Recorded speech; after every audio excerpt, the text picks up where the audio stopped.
রামিসা নামে যে শিশুর উপর পাশবিক নির্যাতন চালানো হয়, হত্যাকাণ্ড ঘটানো হয়, সেই পাশবিক নির্যাতনের মামলার রায় ঘোষিত হয়েছে। আসামি দুজনের ফাঁসির রায় ঘোষিত হয়েছে এবং অর্থদণ্ড ঘোষিত হয়েছে।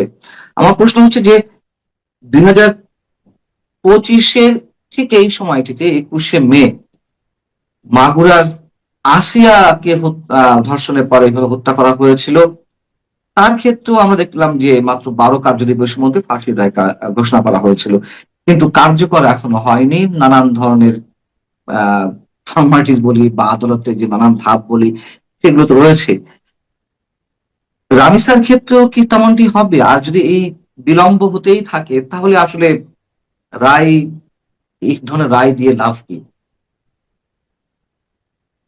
আপনাকে অনেক ধন্যবাদ মান্না ভাই, আমাকে আমন্ত্রণ জানানোর জন্য। প্রথম কথা হচ্ছে কি, দেখেন, আমরা কোন এক অদ্ভুত কারণে আগে ভাবতাম যে বিনোদন জগৎ হচ্ছে অনেক বেশি পপুলিস্ট হওয়ার একটা থাকে, কিন্তু গত বেশ কিছুদিন, মানে এটা ইন্টারিমের সময় থেকেই আহ আমাদের রাজনীতিবিদের মধ্যে বা রাজনীতির মধ্যে একটা পপুলিস্ট হওয়ার একটা চেতনা অনেক বেশি দৃশ্যত, বুঝছেন?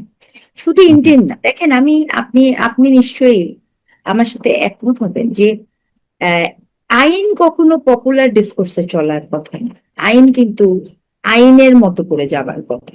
রামিসা বলেন, আসিয়া বলেন, এই বাচ্চাগুলো যখন মেরে ফেলা হয়েছে, এটা কিন্তু আর ধর্ষণের মামলার মধ্যেই থাকে না।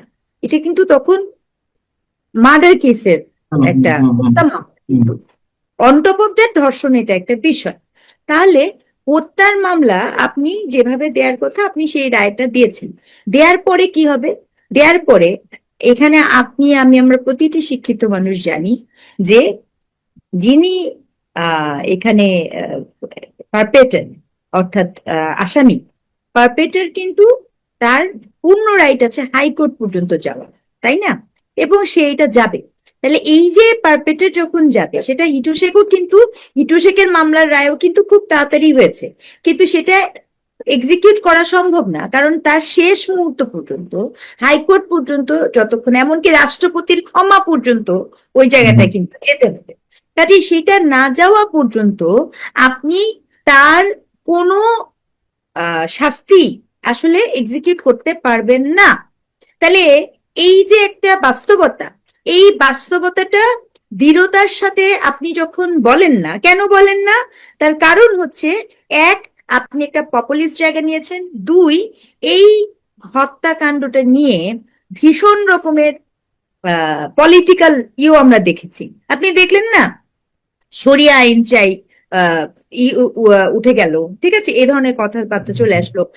বিরোধী দল যে আছে বর্তমানে সংসদে, সে মনে করলো এই ইস্যুতে যদি চাপ দেয়, জানেন, অথচ আইনের 14 ধারাতে বলা আছে, এবং আমি আপনার মিডিয়ারও একটু সমালোচনা না করে পারছি না এই ক্ষেত্রে। অবশ্যই, অবশ্যই। আইনের 14 ধারাতে কিন্তু বলা আছে যে ধর্ষণের মতো সেন্সিটিভ কেসে আপনি কখনো নির্যাতনের শিকার, সে জীবিত অথবা মৃত, যেই হোক না কেন, তার আইডেন্টিটি ডিসক্লোজ করবেন না। এবং এটা হুম, হুম। কেন ছিল? এটা বলাই আছে, কারণ যখনই আপনি এই ধরনের আইডেন্টিটি ডিসক্লোজ করেন, আপনি দেখেননি রামিসার বাবাকে নিয়ে প্রত্যেকটা ক্যামেরা যে যে বলছে, তখন হয় কি, তখন সেখানে ক্ষমতা ব্যবহার করার সুযোগ হয়, অর্থের আদান প্রদান করার সুযোগ হয়, মামলা প্রত্যাহারের সুযোগ হয়, চাপ প্রয়োগ করার সুযোগ হয়। এখন আপনি যদি বিষয়টাকে হাইড করতে, বা যেটা আইনে আছে, হাইড বলতে আমি বলছি কোনোভাবেই ভিকটিমের পরিচয় বলা যাবে না, এবং একই সাথে ভিকটিম ব্লেমিংও। তো সেই জায়গাগুলো থেকে কিন্তু আইন এটা করেছে, কিন্তু সেগুলোর কোনো বালাই নেই। আপনি কি করলেন?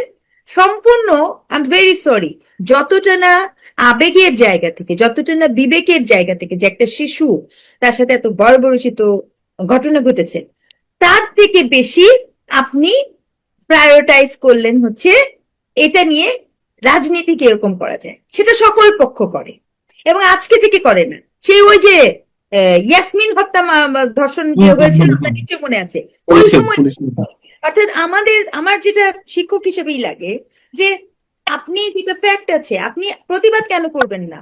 সেজন্য তো কে ভিকটিম সেটা তো জানার কথা ছিল না? এই ভিকটিমকে আজকে রামিসার ফাঁসির হয়েছে, এখন এটাতে আপনি এখন একটা গ্লোরিফাই করবেন, অবশ্যই গ্লোরিফাই করবেন। এটা কি গ্লোরিফাই করার মতো বিষয়, নাকি এটা আমার অধিকার হওয়ার কথা ছিল? এটা তো আমার অধিকার তো বটেই। আমার প্রশ্ন হচ্ছে যে আহ রামিসা হত্যাকাণ্ডের বিচার বা ধর্ষণের বিচার সম্ভবত 6 কার্যদিবস হয়েছে। 1 জুন অভিযোগপত্র গঠন হয়েছে, তারপর 7 জুনের মধ্যে আমরা দেখলাম যে রায়। আহ আসিয়ার ক্ষেত্রেও 12 দিনের মধ্যে। তাহলে এই যে 6 দিন 12 দিনের মধ্যে যে সব চাঞ্চল্যকর, মানে চাঞ্চল্যকর এই শব্দটা আমার কাছে আপত্তিকর। প্রত্যেকটা খুনই তো চাঞ্চল্যকর, মানে যেগুলো আলোচনায় আসে ভাইরাল হয় সেগুলো আমাদের কাছে চাঞ্চল্যকর। মানে গত 4 মাসে 301 জন শিশু, 118 শিশু ধর্ষণের শিকার হয়েছে। শিশু ধর্ষণের শিকার হওয়ার পরে এর মধ্যে 17 জন হত্যাকাণ্ডের শিকার হয়েছে। কই সেইগুলো নিয়ে তো আলোচনা হয়নি, এবং সেগুলোর বিচারও হয়নি। সেগুলো এইভাবে আদালতের বারান্দায় হয়তো অভিভাবকরা ঘুরছেন, ভুক্তভোগীরা ঘুরছেন। যেগুলো আলোচনায় বেশি এলো, ভাইরাল হলো সোশ্যাল মিডিয়ায় বা মেন স্ট্রিমে, তড়িঘড়ি করে আমাদের প্রধানমন্ত্রী গেলেন। প্রধানমন্ত্রী গেছেন, আমি সেটি দোষারোপ করছি না। কথা হচ্ছে কেন আমাদের প্রধানমন্ত্রীর সব জায়গায় যাওয়া দরকার না, উনি তো সব জায়গায় যেতে পারবেন না, কেন বিচারটি ত্বরান্বিত হচ্ছে না? এই যে 6 কার্যদিবস বা 12 কার্যদিবসের মধ্যে যে রায় ঘোষণা হচ্ছে, তারপরে হিটুশেখের ক্ষেত্রে, আসিয়ার ক্ষেত্রে 1 বছর পার হয়ে গেছে, কেন সেগুলো তড়িৎ গতিতে হচ্ছে না? কেন আমরা এখন আশঙ্কা করছি রামিসার বিষয়টি ঝুলে থাকবে? এর কারণগুলো কি? আচ্ছা, প্রথম কথা হচ্ছে যে একজন প্রধানমন্ত্রী তিনি গেছেন, সেটাকে আমি খারাপ চোখে দেখি না, যেহেতু আমি দেখি না, হ্যাঁ। সেটা আসলে আমার কাছে মনে হয়েছে এটা ওনার generosity. But at the same time প্রধানমন্ত্রী যখন বলে দিয়েছেন যে 1 মাসের মধ্যে এটা রায় হয়ে যাবে, এটা আমি সমীচীন মনে করি না। হ্যাঁ, আমি জানি যে এই কথাগুলো পপুলার হবে না। তার কারণ কি, সাধারণ মানুষ বলতে পারে। এবং এখানে যে ব্যাপারটা হয়েছে যে আপনি কোনো বিচার কাজ, আমি কিন্তু আবারও সতর্ক করছি, আপনি এখানে রুল ভায়োলেট করতে পারেন না। হ্যাঁ, হুম, হুম। এখন মনে করেন এটা বিচারিক প্রক্রিয়া, কারণ বিশেষ করে আপনি যখন মৃত্যুদণ্ডের মতো বিচার দিবেন, এটা ভাই শুধু এখানে না, এটা কিন্তু ইভেন শরিয়াতেও। আপনি এই যে শরিয়া নিয়ে যে মানুষে এত একটা ডিবেট চলছে, হ্যাঁ, এখানে দেখেন শরিয়ার কথাটাও, এই যে মানুষ যে হুজুগে বাঙালি বলে না, একটু আপনি জানেন যে ইভেন শরিয়া আইনেও, আমি একটু পরিষ্কার করি, হুদাত, হ্যাঁ, হুদাত এবং তাজির, এই যে হুদাত এবং তাজির দুটো ভাগ আছে। হুদাতে করার ক্ষেত্রে হুদাতের শাস্তি হচ্ছে আপনার মৃত্যুদণ্ড। কেমন? অর্থাৎ আপনি শুধুমাত্র হুদ কার্যকর করলেই হচ্ছে মৃত্যুদণ্ড দিবেন, এবং সেক্ষেত্রে আপনার 3টা কেসের ক্ষেত্রে আপনি মৃত্যুদণ্ড দিবেন: 1, গণধর্ষণ; 2, অপহরণ করে ধর্ষণ; 3, অপ্রাপ্তবয়স্ক অর্থাৎ শিশুদের ধর্ষণ। কিন্তু এই মৃত্যুদণ্ড কার্যকরের ক্ষেত্রে হুদ কোনো সময় কার্যকর হবে না যদি আপনি 4 জন পুরুষ সাক্ষী প্রত্যক্ষদর্শী হাজির না করতে পারেন। এ হচ্ছে শরিয়া। তার মানে আপনার না, ওটা কি 4 জন আমি একটু কনফিউজড, অধ্যাপক স্নিগ্ধা, আমি একটু কনফিউজড। এই ব্যাখ্যাটি অনেকে দিচ্ছেন, কিন্তু আমি যেটি জানি, আপনি হয়তো সঠিক, আমারটা ভুল হতে পারে, তবে আমি যেটা জানি সেটি হচ্ছে যে এটি হচ্ছে আহ নারী যখন ব্যভিচারে লিপ্ত হয়, শরিয়াতে যেটি আছে, শরিয়া আইনে, নারী যখন নিজে ব্যভিচারে লিপ্ত হয় সেক্ষেত্রে 4 জন সাক্ষী লাগে। ধর্ষণের ক্ষেত্রে 4 জন সাক্ষী লাগে এরকম বোধ হয় নেই, আমি আমি যতদূর জানি। আরেকবার বলি, আমি আবারও বলছি, আমি জি। কিন্তু ধর্ষণ বলি না, আমি বলেছি হুদ কার্যকর করার ক্ষেত্রে, আচ্ছা, অর্থাৎ হুডটা কি? মৃত্যুদণ্ড আচ্ছা, আচ্ছা, আপনি যখন আচ্ছা, হ্যাঁ। মৃত্যুদণ্ড কার্যকর জি। করবেন, এই বিষয়ে কোনো ছাড় নাই, সেক্ষেত্রে আপনার চাক্ষুষ শাস্তি লাগবেই, সেটা ধর্ষণ হোক, ব্যভিচার হোক, যেটাই হোক। মৃত্যুদণ্ড হওয়ার ক্ষেত্রে 4 জন প্রত্যক্ষদর্শী পুরুষের সাক্ষী লাগবে। কিন্তু তাজির যেটা আপনি বলছেন, হ্যাঁ, তাজির, হুম, সেটা শাস্তি কিন্তু মৃত্যুদণ্ড না। সেক্ষেত্রে হুম, কিন্তু হুম। টিমের বয়ান, পাথর বাবা। ডিএনএ, মেডিকেল, নানা কিছুই হতে পারে। এই কথাটা আমি কেন বলছি? আমি বলছি ইভেন শরিয়াও কিন্তু যারা এই যে হুজুগে তুলে দিয়েছে সকল পক্ষ, আমি আপনাকে বললাম না, এত মিসলিড করছে মানুষকে, যে একটা একটা ধর্মীয় ব্যাখ্যা, সেটাকে এক পক্ষ রাজনীতি করছে, সেটাকে উস্কে দেয়া হচ্ছে। আবার রাষ্ট্রপক্ষ সে মনে করছে যে যেহেতু মানুষের এত অ্যাঙ্গার আছে, আমি খুব তাড়াহুড়া করে একটা রায় দিয়ে দিলাম। কিন্তু হুম, হুম, হুম। বাস্তবতা হচ্ছে কি, শরীয়ত বলেন কি আমাদের প্রচলিত ব্যবস্থা বলেন, কোনো বাস্তবতাতেই বিচার কার্য কোনোভাবে এত তাড়াহুড়া করে হওয়া যায় না, বিশেষ করে মৃত্যুদণ্ডের মতো বিচার কার্য। এই বিষয়গুলো না আমার আমার আমি শিক্ষক দেখে আমি এই জায়গাটা থেকে পরিষ্কার করছি। কাজে কে কত দ্রুত এর বিচারটা কমপ্লিট করেছে, এটার যে হিরোইজম, এই হিরোইজম আমাকে টানে না। কারণ আমি জানি যে শেষ মুহূর্ত পর্যন্ত তাকে সেই সুযোগটা দিতে হবে। এবং আজকে শুধু এতটুকু করুন, আমি জানি আপনি সেই ঐতিহাসিক গণজাগরণ মঞ্চেরও হয়তো বা একটা অংশ ছিলেন, কিন্তু আমি সেদিনও শিক্ষক হিসেবে শ্রেণীকক্ষে বলেছিলাম যে আইনের বিষয়গুলোকে এই সেন্টিমেন্ট দিয়ে এইভাবে প্রণয়ন করতে হয় না, আইনকে দিয়ে সিস্টেমেটিক আকারে যেতে হয়। অর্থাৎ আপনি আইনের পরিবর্তন করেন এন্ড দেন সেই আকারে হাঁটেন। একটা রায় ঘোষণা করলাম, রায় ঘোষণা করার পরে সবাই যে আমাকে চাপ দিল এবং আমি সেই রায়টাকে সেই জন্য মেনে নিলাম, এভাবে আইন আসলে কখনো চলে না এবং এটার একটা রিপার্কেশন থেকে যায় এবং সেটা কন্টিনিউশন হয়। মানে আমি একজন গবেষক এবং শিক্ষকের জায়গা থেকে কিন্তু কথাটা বলছি। আজকে আপনি এইরকম কাজ যখন করা শুরু করবেন তাড়াহুড়া করে, আমি আপনাকে বলছি এরপরে কিন্তু আপনি জানেন যে প্রচুর এরকম কেস আছে। আপনি ইরা নামের যে মেয়েটা আপনি দেখলেন না, ইরা নামের মেয়েটাও কিন্তু এই রোজাতে, সেটাও কিন্তু 7-8 বছর একটা মেয়ে, তাকে কিন্তু একইভাবে ধর্ষণ করে মেরে ফেলা হলো। পরে তাকে জিজ্ঞেস করা হলো, তারটা কিরকম মিডিয়া জনপ্রিয়তা পায়নি হয়তো বা, তাকে জিজ্ঞেস করা হলো যে কেন মেরেছে, সে তখন বললো তার ইন্টারপার্সোনাল রেষারেষি আছে, রেষারেষির কারণে সেটাকে প্লট করা হয়েছে। অর্থাৎ এই যে প্লটিং, এবং অনেক কেসে দেখা যাচ্ছে যে প্রতিশোধ প্রণয়নের জন্য এরকম করা হচ্ছে এবং তাড়াহুড়া করে আপনি একটা মৃত্যুদণ্ড দিয়ে দিবেন। এই বাস্তবতাও তো আইনে কাজ করে। কাজে আইনের যে এত কিছু আছে এরকম সেন্সিটিভ কেসে, আমি আবারও বলছি মৃত্যুদণ্ড যে কোনো শাস্তি, যে কোনো শাস্তির, আপনি এই যেমন মনে করেন এই যে কথা নাই বার্তা নাই আইসিটিতে আপনি যে প্রক্রিয়াতে শেখ হাসিনার মৃত্যুদণ্ড দিয়েছেন, হ্যাঁ, একটা মানুষের তার লয়ার নাই, তার বক্তব্য নাই, তার প্রেজেন্স নাই, তার কোনো জায়গা নাই, আপনি আইসিটিতে করে দিলেন। এটা কি মগের মুল্লুক নাকি?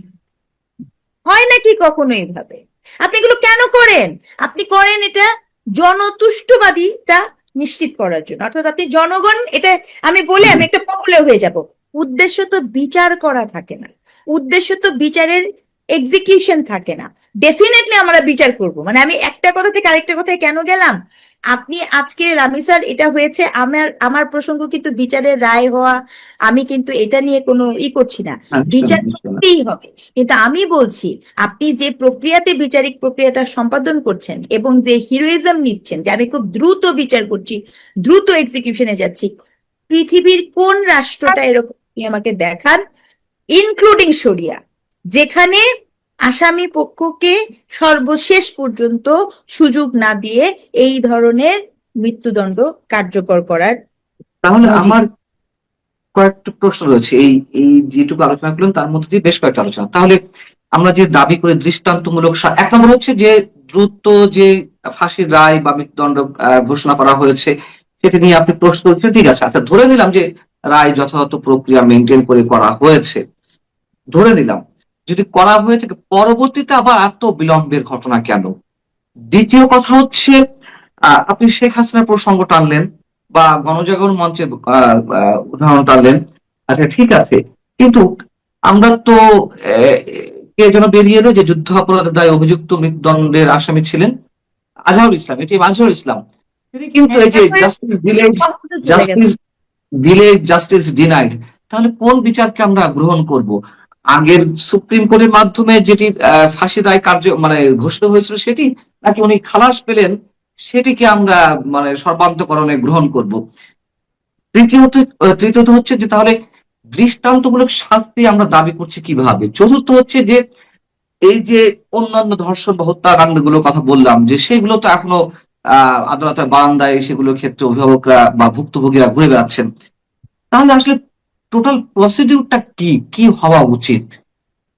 আচ্ছা, প্রথম এই সকল সমস্যার সমাধান হচ্ছে একটাই, আপনার কি আসলে বাংলাদেশের বিচার ব্যবস্থার প্রতি আস্থা আছে? নাই। এর প্রতি আস্থা আছে? উত্তর ঠিক এই জায়গায়।